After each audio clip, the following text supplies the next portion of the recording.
seus gametas escondidos, e nas fanerógamas eles podem ser vistos. Primeiro grupo tem briófitas e pteridófitas, e o das fanerógamas vê se não se atrapalha. As angiospermas, que tem fruto e também as gimnospermas, com sementes nuas como na araucária. Então, pessoal, a gente viu pela paródia aí uma introdução do reino Plant. Lembrando que o reino Plant, ele tem os seus organismos com as características básicas, aquelas que a gente viu também no reino Protoctista, tá? Que são, em primeiro lugar, todos os organismos do reino Plant são multicelulares e formam tecidos verdadeiros. Em segundo lugar, todos os organismos do reino Plant, eles são autotróficos, eles produzem seu próprio alimento por meio da produção fotossintética. E todos os organismos do reino Plant são eucariontes, ou seja, eles possuem um núcleo delimitado na célula. Esse núcleo tem a carioteca ou cariomembrana. Esse reino pode receber outros nomes também, como o reino vegetal, que é um nome bem popular, e o reino metáfita, tá? Que é um nome um pouco mais científico do reino Plant. A gente viu que nós temos dois grupos principais, né? Por isso o reino Plant tem dois grupos principais. As criptógamas têm seus gametas escondidos. Criptos, escondido. Gamas é casamento, união, que também remete a gameta. E as fanerógamas, onde eles podem ser vistos. Faneros, visível. Gamas, casamento, união, que também remete a gameta. E nesses dois grandes grupos, criptógamas e fanerógamas, nós vamos ter outros dois grupos, né, somando 4 grandes grupos no reino vegetal. O primeiro capítulo, então, dessa história começa com o grupo das criptógamas, né? Criptos, escondido, gamas, gametas. Na verdade, isso quer dizer o quê? Quer dizer que esses vegetais não têm estruturas reprodutivas visíveis. Se a gente for pensar um pouquinho, qual é a estrutura reprodutiva das plantas? Em primeiro lugar, a gente vai pensar em flores. Nós vamos ver que hoje nós temos muitas outras estruturas. Mas esse grupo das criptógamas, ele não tem essas estruturas reprodutivas visíveis. E dentro desse grupo das criptógamas, a primeira divisão, que é similar ao filo do nosso Rhepcophaga no reino animal, a primeira divisão é a das briófitas. Quem são as briófitas? Hoje nós vamos usar como principal exemplo os musgos e as hepáticas. E quais são as características dessas briófitas? Bom, em primeiro lugar, usando o exemplo dos musgos, musgos não têm estruturas reprodutoras visíveis. Eles são criptógamos. Em segundo lugar, por que os musgos são tão pequenos, são tão redutos? Porque eles não têm vasos condutores, eles são avasculares. E em função disso, eles não podem assumir um grande porte, porque todo o transporte de substâncias, seja água, sais minerais, acontece por osmose e difusão, célula a célula. Esse processo é muito lento e muito primitivo. Bom, além de eles não terem vasos condutores, não terem flores, não terem frutos, não terem sementes, os musgos são chamados de talófitas. Por que eles são chamados de talófitas? Se a gente pegar um musgo aqui na mão, a gente não consegue ver distinção entre raiz, caule e folha. Esses 3 órgãos formam um único talo. Por isso que os musgos são chamados de talófitas. E a última característica importante, nós estamos aqui num ambiente de sombra, um ambiente chamado de umbrófilo, porque os musgos dependem da água para sua reprodução. Só ocorre a reprodução se a água levar o gameta masculino até o gameta feminino, no caso das briófitas e no caso dos musgos. Outra coisa importante que nós podemos observar aqui nesse ambiente, mesmo sendo uma pedra, é que nós temos briófitas, musgos, e temos também um outro elemento importante que não é uma planta, mas é uma associação entre alga e fungo, que é o líquen. O líquen não faz parte do reino vegetal e ele remete ao ancestral comum das plantas, que é a peça que compõe ele, alga. As algas são os ancestrais das plantas, como a gente viu no reino protoctista. Mas por que elas não entram no reino vegetal? Porque elas, mesmo sendo uni- ou multicelulares, não formam tecidos verdadeiros. E nós temos aqui nessa pedra mais um elemento importante, que também não faz parte do grupo das briófitas, que é o que introduz o nosso segundo capítulo da aula de hoje. Essa planta faz parte de um segundo grupo dentro das criptógamas, das plantas que não têm estruturas reprodutoras visíveis, que são as pteridófitas. Quem são os principais exemplares das pteridófitas? Os principais exemplares das pteridófitas são as samambaias, as avencas e também algumas espécies de epífitas. Se a gente for lembrar um pouquinho da Mata Atlântica, aqui, pessoal, a gente está numa área de Mata Atlântica, de floresta ombrófila mista, ou seja, uma floresta que tem presença de araucária, por isso ela é mista. E muitas das epífitas, das plantas que vivem sobre outras plantas, são desta divisão das pteridófitas. Usaremos agora aqui como exemplo principal justamente as samambaias.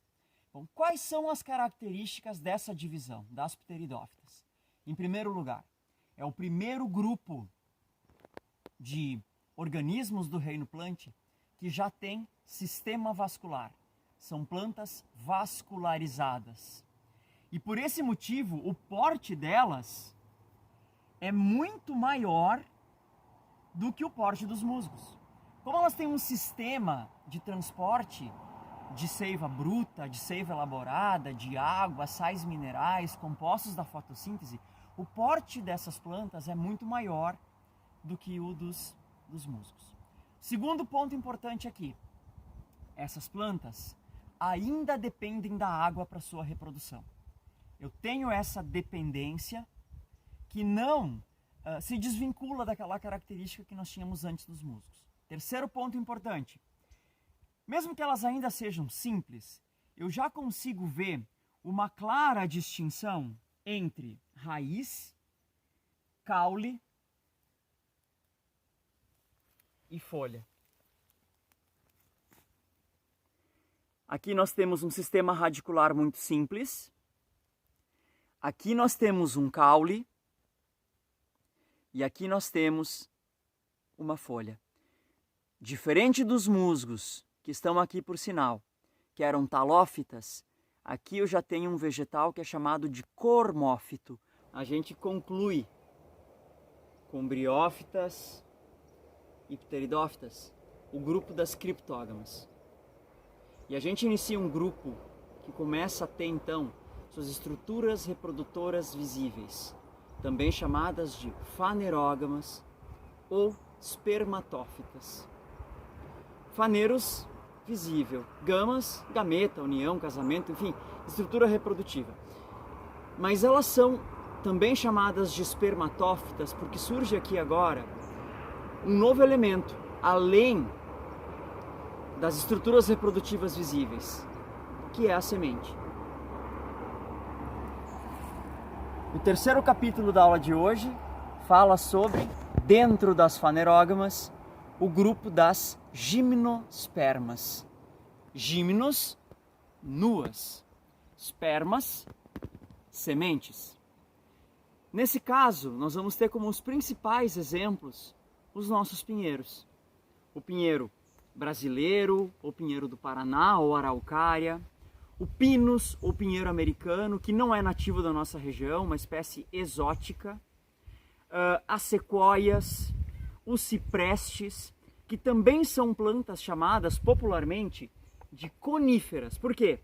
Porque a estrutura delas, a morfologia, em uma fase ou outra da vida, forma um cone, como a gente popularmente observa no formato dos pinheiros. Pessoal, nesse grupo eu vou ter então a presença de semente como primeiro grande ponto e o segundo grande ponto, que é o surgimento do grão de pólen. Com o surgimento do grão de pólen, eu tenho independência da água. Eu não preciso mais, como antes eu precisava com os musgos, briófitas e samambaias pteridófitas, da água para reprodução. O grão de pólen marca a independência da água e ao mesmo tempo marca a disseminação do reino vegetal por todo o planeta. O que mais que eu tenho de características nas gimnospermas?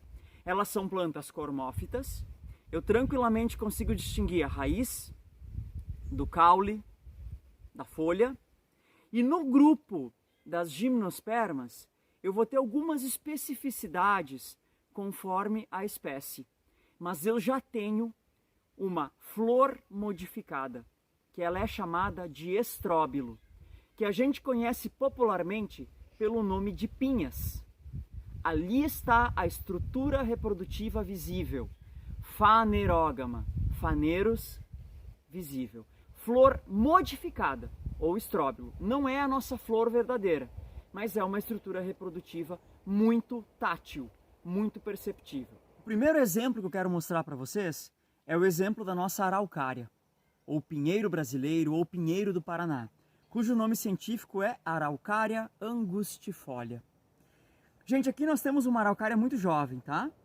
Vocês podem perceber que esta pequena muda de araucária ainda está fixa à semente. E essa semente possui endosperma, que é a parte nutritiva, que é a parte que a gente come do pinhão. Bem no meio do pinhão, nós vamos encontrar um talinho. Ali é o embrião de onde se originou essa araucária jovem.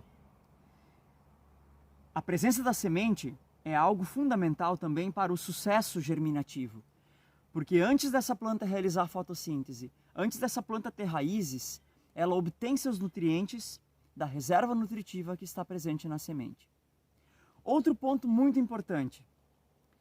Eu vou ter, no caso da araucária, plantas femininas, que tem um estróbilo feminino, que ele é mais ovoide, e eu vou ter plantas masculinas, que tem o estróbilo masculino, que ele é mais alongado. Como é que vai acontecer o processo de reprodução? Bom, agora que eu já tenho o grão de pólen, e a gente consegue ver aqui no estróbilo masculino, literalmente, o grão de pólen voando e se desprendendo desse estróbilo masculino. Esse grão de pólen levado pelo vento, portanto, polinização anemófila, vai chegar até a outra árvore feminina no estróbilo feminino. E em cada uma dessas ranhuras, em cada um desses pequenos espaços abertos, dessas aberturas, o grão de pólen vai penetrar. E quando esses pequenos espaços forem fecundados por um grão de pólen, eu vou ter a formação de uma nova semente, que é o pinhão. Muitas das nossas sementes aqui são falhadas. Por quê? Porque a estrutura feminina não foi fecundada pela masculina. E o que é a bocha de pinhão, que aqui nós temos um pedaço de bocha de pinhão? A bocha de pinhão não é um fruto, porque gimnospermas não formam frutos. Elas formam sementes nuas, sementes que não são envolvidas. O que é a bocha do pinhão? A bocha do pinhão é o estróbilo feminino hipertrofiado após as fecundações. Por que ele hipertrofia? Porque eu tenho o desenvolvimento de uma semente após a fecundação. E aqui eu vou ter a possibilidade de gerar uma nova araucária jovem. A araucária é uma madeira extremamente nobre aqui na nossa região. E por esse motivo que nós tivemos uma devastação muito grande da araucária angustifolia em função da extração madeireira. E existe uma curiosidade muito interessante, muito importante na araucária, que é o galho de uma araucária adulta, como a gente viu em muitas imagens aqui, ele pode chegar a pesar até meia tonelada. Para ele se inserir no caule principal ele precisa ter uma estrutura muito forte. E que estrutura é essa? O nó de pinho. O nó de pinho é nada mais, nada menos do que o ponto de inserção do galho da araucária no seu caule principal. Por que a gente encontra muito nó de pinho caminhando pela floresta? Ou então quando a gente vai, por exemplo, revolver um solo? Porque essa parte é a mais dura e densa do galho da araucária. E ela é a última que se decompõe na natureza. Mesmo numa araucária muito jovem, o nó de pinho já está presente. Ele já firma o galho no caule da árvore. Falamos bastante então do pinheiro brasileiro, araucária angustifolia, que inclusive é o que caracteriza a nossa floresta umbrófila mista, uma formação florestal dentro da Mata Atlântica, que é o bioma. Floresta umbrófila mista, mista por causa que ela tem a presença então da araucária. Mas agora a gente vai falar de uma árvore que não é nativa daqui, mas que também é uma gimnosperma, que é o pinheiro americano ou pinus. O pinus, pessoal, ele é nativo da América do Norte e a principal diferença entre ele e a nossa araucária, além da morfologia, da forma, né, são espécies diferentes, é que o pinus possui na mesma árvore o estróbilo feminino ou pinha e o estróbilo masculino. Ou seja, diferente da araucária, que tem a planta macho e a planta fêmea, o pinus ele é uma espécie que é monóica. Os dois sexos estão presentes no mesmo indivíduo. E isso facilita muito a polinização, mesmo que seja autopolinização, que geneticamente é menos viável para as espécies. Por que o pinus se espalha tanto aqui na nossa região? Porque, em primeiro lugar, ele tem uma polinização de alto sucesso. E, em segundo lugar, porque no interior dos estróbilos femininos ou das suas pinhas, eu vou ter uma semente que se espalha de maneira muito rápida pelo vento. Ela é uma semente alada, ou chamada de sâmara, porque ela é levada pelo vento. E nós vamos ver que no momento que essa semente se desprende da pinha ou estróbilo feminino, ela faz um movimento helicoidal. Ela é levada pelo vento como uma hélice. Então nós observamos aqui algumas diferenças entre o pinus, pinheiro americano, e a araucária, pinheiro brasileiro. Mas ambos são gimnospermas. Ambos têm sementes nuas, ambos possuem grão de pólen, mas não possuem frutos. Que é o que introduz a nossa próxima aula, o nosso próximo capítulo da aula de hoje. Nós vamos para a quarta e última divisão do reino vegetal, planta ou metáfita, que é o grupo das angiospermas. Angios, urna, esperma, semente, ou seja, semente na urna. Quem é essa urna? Essa urna é o fruto. Então nas angiospermas nós continuamos tendo, né, a presença de vasos condutores, como surgiu desde as samambaias opteridófitas. Continuamos com a presença de semente, que surgiu nas gimnospermas. Continuamos com vegetais agora, que já tem um porte um pouco maior, mas surge aí, além do grão de pólen, a presença de fruto. E esses frutos são precedidos por flores verdadeiras. Bem diferente dos estróbilos que nós tínhamos antes, como flores modificadas nas gimnospermas, agora nas angiospermas eu tenho flores. Flores que são atraentes, flores que se tornam atrativos para polinizadores. Por isso elas têm aromas, por isso elas têm colorações distintas, por isso elas têm formas distintas, para poder atrair os polinizadores. O que eu vou observar no grupo das angiospermas, que é também extremamente importante? Bom, nós temos a presença da flor e a partir da polinização, após a polinização, nessa região que compreende o ovário da flor, eu vou ter um hiperdesenvolvimento e é daqui que vai se originar o que a gente chama de fruto. Portanto, todo fruto um dia já foi uma flor, mas nem toda flor será um fruto, somente a flor que for polinizada. Dentro dessa ideia, é muito comum a gente pensar em frutos, os frutos comestíveis, que têm endocarpo, mesocarpo, as partes interiores do fruto, que possuem um volume e possuem uma fonte nutritiva para o ser humano e para os animais. Mas nem tudo que a gente imagina como fruto é assim. Por exemplo, a condição para que um fruto seja chamado de fruto, portanto nós temos pseudofrutos, também frutos falsos.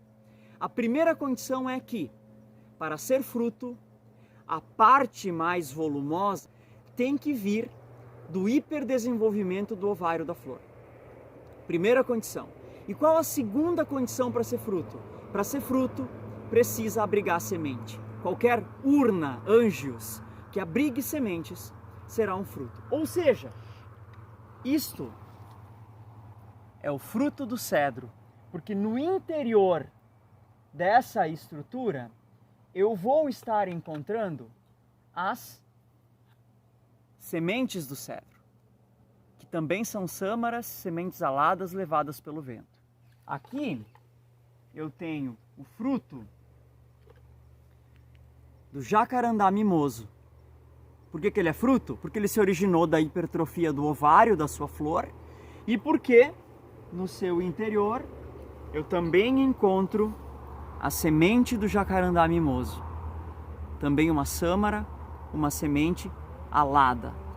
Ou seja, eu tenho muitos formatos de frutos, além daquele formato convencional que a gente costuma pensar quando nos deparamos com um fruto. Portanto, qualquer estrutura que abrigue em seu interior sementes e que venha do desenvolvimento do ovário da flor após a fecundação é um fruto. Mas esses são frutos? Com certeza. E nesse sentido, já que estamos falando da presença de semente desde as gimnospermas, mas agora nas angiospermas a semente é protegida por um fruto, nós vamos ver que, ao estudarmos classificação de frutos, um dos padrões é a quantidade de sementes. No abacate, por exemplo, eu vou ter uma única semente, também chamado de caroço, ou seja, é um fruto do tipo drupa. Já na laranja, eu terei mais de uma semente. Um fruto que no interior eu encontro sementes. Portanto, é um fruto do tipo baga. E o grupo das angiospermas, ele possui uma divisão em mais dois subgrupos, que é o das monocotiledôneas e o das eudicotiledôneas. Se vocês lembrarem, nós falamos sobre isso lá no ciclo do nitrogênio, em que as monocotiledôneas eram as plantas com a folha bem fina e comprida, com nervuras paralelinérvias. No caso, exemplo, o milho, cana-de-açúcar, os capins, a grama, o arroz, o trigo. E nós temos também as eudicotiledôneas, que são aquelas plantas com a folha mais clássica, tá? Como a gente observa aqui, em que eu tenho uma nervura principal na folha, de onde partem nervuras secundárias. Claro que tem muitas outras diferenças nos órgãos entre as monocotiledôneas e as eudicotiledôneas dentro do grupo das angiospermas. Mas basicamente agora, nesse momento, nós precisamos ter clareza somente dessas informações. Quando a gente estudou taxonomia e a gente estudou também a estrutura, os níveis organizacionais dos seres vivos, nós vimos que a célula é a unidade funcional. Conjunto de células forma tecidos, conjunto de tecidos órgãos, conjunto de órgãos sistemas, conjunto de sistemas o organismo, Conjunto de organismos da mesma espécie, população. Conjunto de populações, comunidades. Conjunto de comunidades mais com um meio físico não vivo, ecossistema. E conjunto de ecossistema, a biosfera ou Gaia. Para a gente compreender que todo esse sistema está intimamente interligado. Desde a célula, até o órgão, até o organismo como um todo, até o nível da biosfera ou Gaia, do nosso planeta, como um grande organismo vivo. Um organismo do qual a gente faz parte.